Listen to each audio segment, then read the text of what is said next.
D boss ಒಂದು ವಿಷಯ ಇಟ್ಕೊಂಡು ಶೆಡ್ಡಿಗೆ ಬಾ ಅಂತ ವೀಡಿಯೋ ಮಾಡಿದ್ರಲ್ಲ, ಅವ್ರಿಗೆ ಈ ವಿಡಿಯೋ ಅರ್ಪಣೆ ಫುಲ್ ನೋಡಿ ಗೊತ್ತಾಗುತ್ತೆ.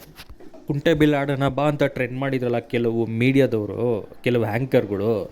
ಸೊ ಅದ್ರ ಟ್ರೆಂಡ್ ಆಗಿತ್ತಲ್ವ, ಅದಕ್ಕೆ ನಾನೊಂದು ಟ್ರೆಂಡ್ ಮಾಡಲಾ. ಏನು ಗೊತ್ತಾ, ಶೆಡ್ಡಿಗೆ ಬಾ ನಮ್ಮ ದೇವಸ್ಥಾನ ಕಡೆಯಿಂದ ನಿಮಗೆ ಊಟ ಹಾಕ್ತೀವಿ, ಬಾ ತಿನ್ಕೊಂಡು ಚೆನ್ನಾಗಿ ತಿನ್ಕೊಂಡೋಗಿ. ಇನ್ನೂ ಕೆಟ್ಟ ಪದಗಳು ಬಳಕೆ ಮಾಡಿರಿ, ಡಿ ಬಾಸ್ ಅವ್ರ ಬಗ್ಗೆನೇ ನ್ಯೂಸ್ಗಳು ಮಾಡಿ ಅವ್ರನ್ನೇ ಟಾರ್ಗೆಟ್ ಮಾಡಿ ಚೆನ್ನಾಗಿ ಊಟ ಕೊಡ್ತಾರೆ. ಇಲ್ಲಿ ಈ ದೇವಸ್ಥಾನ ಬಂದು ದೇವನಹಳ್ಳಿ ನಿಯರ್ ಬರುತ್ತೆ. ಕಗ್ಲಳ್ಳಿ ಶನೇಶ್ವರ ದೇವಸ್ಥಾನ ಅಂತ ತುಂಬ ಫೇಮಸ್ಸು. ಎಲ್ಲ ಬೆಂಗಳೂರಿಂದ ಇರ್ಬೋದು, ಕರ್ನಾಟಕದಿಂದ ಇರ್ಬೋದು, ಆಂಧ್ರದಿಂದ ಇರ್ಬೋದು, ತುಂಬ ಜನ ಬರ್ತಾರೆ. ದೇವ್ರನ್ನ ದರ್ಶನ ಮಾಡ್ಕೊ. ನೀವೇನು ಹೇಳ್ತಿರಲ್ಲ ಶೆಡ್ಡು ಅಂತ, ಅದೇ ಥರನೇ ಇದೆ, ಒಂದು ಶೆಡ್ಡು ಥರನೇ ಇದೆ, ಒಂದು ವೇರ್ ಹೌಸ್ ಥರನೇ ಇದೆ. ಸೊ ಅದೇ ರೀತಿಯಲ್ಲೇ ಈ ದೇವಸ್ಥಾನನ ಬಿಲ್ಡ್ ಮಾಡಿರೋದು. ಸೊ ಶೆಡ್ಡು ಅನ್ನೋದು ಬರೀ ಯಾವುದೋ ಗೋಡನ್ನು ಇದಕ್ಕೆ ಅಲ್ಲ, ದೇವಸ್ಥಾನಗಳು ಕೂಡ ಇರುತ್ತೆ ಶೆಡ್ಡಲ್ಲಿ. ಸೊ ನೀವು ಹೇಳ್ತಿರಲ್ಲ ಶೆಡ್ಡಿಗೆ ಬಾ ಅಂತ, ತುಂಬ ಜನ ಇದೇ ಶೆಡ್ಡಲ್ಲಿ ಹೋಗಿ ಸ್ವಾಮಿ ನಮ್ಮಪ್ಪ ಕಾಪಾಡಪ್ಪ, ನಮ್ಗೆ ಯಾವುದೇ ಇಂಥ ಕಿತ್ತೋಗಿರೋ ಮೀಡಿಯಾಗಳವ್ರ ಕಾಟ ಇರ್ಬೋದು, ಇಂಥ ಕಿತ್ತೋಗಿರೋ ಆ್ಯಂಕರ್ಗಳು ಪದ ಬಳಕೆ ಇರ್ಬೋದು, ಇಂಥವು ಯಾರೂ ನಮ್ಮ ಬಗ್ಗೆ ಮಾತಾಡಬಾರ್ದು ಅಂತ ಕೇಳ್ಕೊಂಬರಕ್ಕೆ ಹೋಗ್ತಾ ಇರ್ತಾರೆ. ಬನ್ನಿ ನೀವು ದರ್ಶನ ಮಾಡ್ಕೊಂಡು ಹೋಗಿ. ಹಾಗೆ ಶೆಡ್ ಒಳಗಡೆ ಭರ್ಜರಿ ಊಟ ಕೊಡ್ತಾರೆ, ತುಂಬ ಚೆನ್ನಾಗಿರುತ್ತೆ ಪ್ರಸಾದ, ದೇವ್ರ ಪ್ರಸಾದ, ಶನೇಶ್ವರನ ಪ್ರಸಾದ. ಗೊತ್ತಲ್ವಾ, ಶನೇಶ್ವರ ಹೆಗ್ಲೇರ್ ಬಿಡ್ತಾನೆ, ನೀವು ಮಾಡ್ತಿರೋ ಕೆಲಸಗಳಿಗೆಲ್ಲ ಅವ್ನು ಹೆಗ್ಲೇರೇ ಇರ್ತಾನೆ.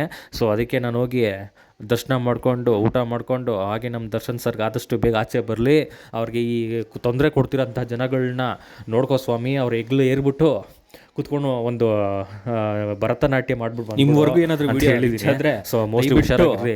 ಈ ದೇವಸ್ಥಾನಕ್ಕೆ ವಿಸಿಟ್ ಮಾಡಿ, ಬೆಲ್ದನ ಕೊಡ್ತಾರೆ. ಇಲ್ಲಿ ಬಂದು ದೇವ್ರ ದರ್ಶನ ಮಾಡ್ಕೊಂಡು ಬರ್ತಾ ಇದ್ದಂಗೆ ಬೆಲ್ದನ ಕೊಡ್ತಾರೆ. ಬೆಲ್ದನ ತೊಗೊಳ್ಳಿ, ಚೆನ್ನಾಗಿ ತಿನ್ನಿ. ಕೇಳಿ, ನಿಮ್ಗೆ ಇನ್ನೂ ಎಷ್ಟು ಬೇಕೋ ಕೇಳಿ, ಕೊಡ್ತಾರೆ. ಕೊಡಲ್ಲ ಅಂತ ಮಾತ್ರ ಹೇಳಲ್ಲ, ಎಷ್ಟು ಬೇಕೋ ಚೆನ್ನಾಗಿ ತಿಂದು ಹಂಗೆ ಇಲ್ಲಿ ಕೈ ತೊಳ್ಕೊಂಡು ಒಳಗಡೆ ಹೋದರೆ ಒಳ್ಳೆ ಪ್ರಸಾದ ಕೊಡ್ತಾರೆ. ಅನ್ನ ಸಾಂಬಾರು ಏನೋ ಒಂದು ಮಾಡಿರ್ತಾರೆ, ದಿನ ಒಂದೊಂದು ಏನೋ ಮಾಡ್ತಾರೆ. ಅನ್ನ ಸಾಂಬಾರು ಅನ್ಕೊತೀನಿ ಮೋಸ್ಟ್ಲಿ.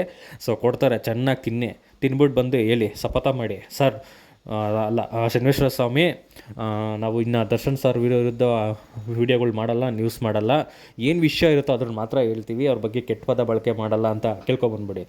ಇಲ್ಲಾಂದರೆ ಶನೇಶ್ವರ ಪಕ್ಕ ನಿಮ್ಮ ಹೆಗ್ಲಿರೋದು ಗ್ಯಾರಂಟಿ. ಅದು ಒಬ್ಬ ಇದನ್ನಲ್ಲ, ಅವ್ನು ಯಾರು ಗುರು, ಅವನು ಯಾರೋ ಐವನ್ ಇದ್ದಾನಲ್ಲ, ಐವನ್ಗೆ ಮಾತ್ರ ಪಕ್ಕ ಇದೆ ಹತ್ತೆ ಒಳ್ಳೆ ತಿಂದು ದನ ಇದ್ದಂಗೆ ಇರ್ತಾನೆ. ಆ ಟಿ ವಿಲಿ ನೋಡ್ತಾ ಇದ್ರೆ ಒಳ್ಳೆ ಎಮ್ಮೆ ಕೂತಿರ್ತಾನೆ.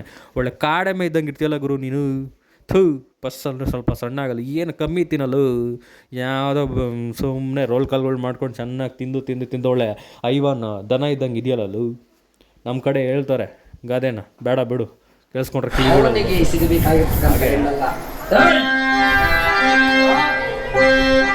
ಹೇಳ್ತದೇನೋ, ನಿನಗೆ ಅಷ್ಟೇ ಇಷ್ಟು ಅಂತೇನು ಬೇಕಿಲ್ಲ, ನೀನು ಎಷ್ಟು ಬಯಸಿದ್ರೆ ಅಷ್ಟು ಹಣ ಕೊಡ್ತೀನಿ ನಾನು.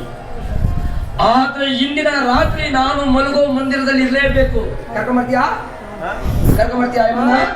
ನಾನು ಕರ್ಕೊಂಬರ್ತೀನಿ. ಆದ್ರೆ ನವಕೋಟಿ ನಾರಾಯಣ ಶೆಟ್ಟಿ ಮಾತನ್ನ ಕೇಳಿರ್ತಕ್ಕಂಥ ರಾಮಶಾಸ್ತ್ರಿ ಹಣದ ಆಸೆಗೆ ಭಯಪಟ್ಟು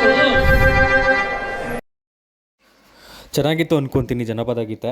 ಸೊ ಇದೇ ನೋಡಿ, ಕಗ್ಲಳ್ಳಿ ದೇವಸ್ಥಾನದ ಮುಂದೆ ಈ ಥರ ಬರುತ್ತೆ. ನೋಡೋಕ್ಕೆ ಒಳ್ಳೆ ಶೆಡ್ಡು, ಇವ್ರು ಹೇಳ್ತಾರಲ್ಲ ಅದೇ ಶೆಡ್ ಥರನೇ ಇರುತ್ತೆ. ತುಂಬ ಫೇಮಸ್ಸು. ಬೆಂಗಳೂರಲ್ಲ, ಕರ್ನಾಟಕದಿಂದ, ಆಂಧ್ರದಿಂದ, ತಮಿಳ್ನಾಡಿಂದ ತುಂಬ ಜನನೇ ಬರ್ತಾರೆ ಇಲ್ಲಿ. ದರ್ಶನ್ ಸರ್ಗೆ ಆಗ್ತಿರೋ ಅನ್ಯಾಯ, ಸಮಸ್ಯೆ, ಎಷ್ಟು ಜನ ಸಮಸ್ಯೆ ಮಾಡ್ತಾಯಿದ್ದಾರೆ, ಇದೆಲ್ಲ ನಿವಾರಣೆ ಆಗಬೇಕು ಅಂದ್ಬಿಟ್ಟು ದೇವ್ರನ್ನ ದರ್ಶನ ಮಾಡ್ಕೊಳ್ಳೋಣ ಅಂತ ಬಂದಿದ್ದೀವಿ. ಸೊ ಇಲ್ಲಿ ನವಗ್ರಹಗಳಿರ್ಬೋದು, ಶನೇಶ್ವರನ ದೇವಸ್ಥಾನ, ನಂಜುಂಡೇಶ್ವರ, ಪಾರ್ವತಿ ಮತ್ತು ವೆಂಕಟೇಶ್ವರ, ಗಣೇಶ, ನವಗ್ರಹಗಳು ಎಲ್ಲ ದೇವಸ್ಥಾನಗಳಿದೆ. ಮೇಯ್ನು ಆಂಜನೇಯ ಇದೆ. ಆಂಜನೇಯ ಮೂರ್ತಿ ಒಂದು ದೊಡ್ಡದಾಗಿದೆ. ಸೊ ಬಂದಿಲ್ಲಿ ನೀವು ದರ್ಶನ ಮಾಡ್ಕೊಂಡು ಹೋಗ್ಬೋದು. ಯಾರು ದರ್ಶನ ಅಭಿಮಾನಿಗಳು ಇಲ್ಲಿ ಯಾರಾದರೂ ಬಂದಿದ್ದರೆ ಅವ್ರು ಕಮೆಂಟ್ ಮಾಡಿ. ಈ ದೇವಸ್ಥಾನದ ಬಗ್ಗೆ ಗೊತ್ತಿರೋರು ಕೂಡ ಕಮೆಂಟ್ ಮಾಡಿ. ಹಾಗೆ ನಮ್ಮ ದರ್ಶನ್ ಸರ್ಗೆ ಆಗ್ತಿರೋ ಸಮಸ್ಯೆಗಳು ನಿವಾರಣೆ ಆಗಲಿ ಅಂತ ಕೇಳ್ಕೊಳ್ಳಿ. ನೀವೇನಾದ್ರು ಫ್ರೀ ಇದ್ದರೆ, ನಿಯರ್ ಇದ್ದರೆ ಬಂದು ವಿಸಿಟ್ ಮಾಡಿಬಿಟ್ಟು ಹೋಗಿ. ತುಂಬ ಒಳ್ಳೆ ದೇವಸ್ಥಾನ. ನೀವೇನಾದರೂ ಕೋರಿಕೆ ಇದ್ದರೂ ಕೂಡ ಇಲ್ಲಿ ನಿವಾರಣೆ ಆಗುತ್ತಂತೆ. ಹಾಗೆ ನಮ್ಮ ಚಾನಲ್ ಯಾರು ಫಸ್ಟ್ ಟೈಮ್ ನೋಡ್ತಾ ಇದ್ದೀರಾ, ನಮ್ಮ ಚಾನಲ್ನ ಸಬ್ಸ್ಕ್ರೈಬ್ ಮಾಡ್ಕೊಳ್ಳಿ. ಹಾಗೆ ಪಕ್ಕದಲ್ಲಿರೋ ಬೆಲ್ ಐಕನ್ ಕ್ಲಿಕ್ ಮಾಡ್ಕೊಳ್ಳಿ. ವೀಡಿಯೋನ ಶೇರ್ ಮಾಡಿ, ನಿಮ್ಮ ಅಭಿಪ್ರಾಯನ ಕಮೆಂಟ್ ಮಾಡಿ. ಥ್ಯಾಂಕ್ ಯು, ಧನ್ಯವಾದಗಳು.